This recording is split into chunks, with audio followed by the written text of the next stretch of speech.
के गलत तरीके की फ़ोटोज़ लेता है, गलत तरह के गेम्स आपसे खेलने की कोशिश करता है या छोटे बच्चों को कोई ऐसी चीज़ करने में मजबूर करता है जिसे वे बड़ों से नहीं शेयर कर पाते, या डराता धमकाता है कि अगर आप कुछ करेंगे तो हम आपके मम्मी पापा को ही हार्म कर देंगे। तो बेसिकली इस वर्कशॉप में हम बच्चों को यही बताते हैं कि क्या कौन से टच गुड होते हैं, कौन से बैड होते हैं, कौन से लोग आपको नुकसान पहुँचा सकते हैं, और अगर ऐसा कुछ हो जाए तो आप कैसे बड़ों की हेल्प ले सकते हो।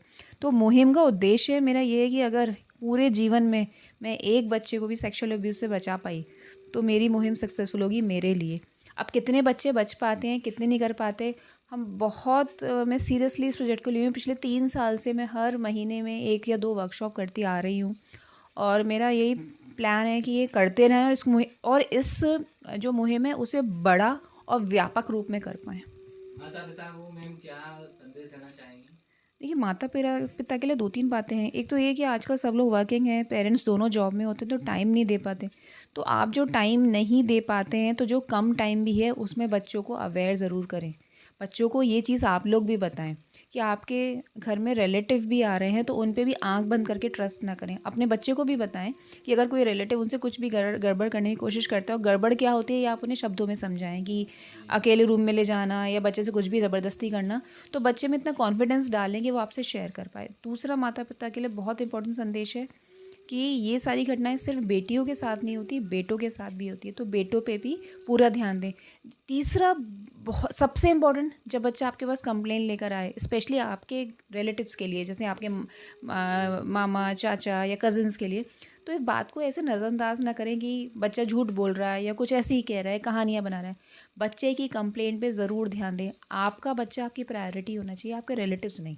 बच्चे ने कोई भी कंप्लेंट की, उस पर 100% ध्यान दीजिए, पूरी तहकीकात कीजिए, पता करिए कि ऐसा कुछ हुआ है, और अगर हुआ है तो तुरंत एक्शन लीजिए। ये लड़कियों के लिए है कि लड़कों पे भी लागू होता है मैम? ये तो बहुत इम्पोर्टेंट चीज़ है। अक्सर करके जब मैं स्कूल्स को अप्रोच करती हूँ कि मुझे वर्कशॉप करनी है, तो टीचर्स मुझे पूछते हैं कि लड़कों को तो नहीं बुलाना, या मैं जब जाती हूँ तो केवल लड़कियाँ बैठी होती हैं। तो ये भी एक मिसकंसेप्शन है। ये जेंडर स्पेसिफिक प्रॉब्लम नहीं है, ये बेटों के भी साथ होती है, और बेटों के साथ और ज़्यादा होती है क्योंकि मम्मी पापा भूल जाते हैं, उनके साथ भी ये प्रॉब्लम हो सकती है। तो ये प्रॉब्लम सेक्सुअल अब्यूज़ की किसी लड़का लड़की बेटा बेटी तक सीमित नहीं है, ये सभी में हो रही है, सभी के साथ हो रही है।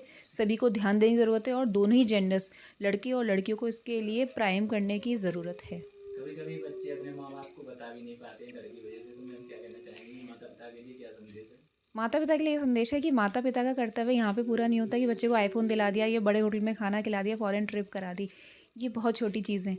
हमारा दायित्व होता है कि बच्चे का जीवन अनस्क्रैच्ड जाए, यानी कि उसके दिल पे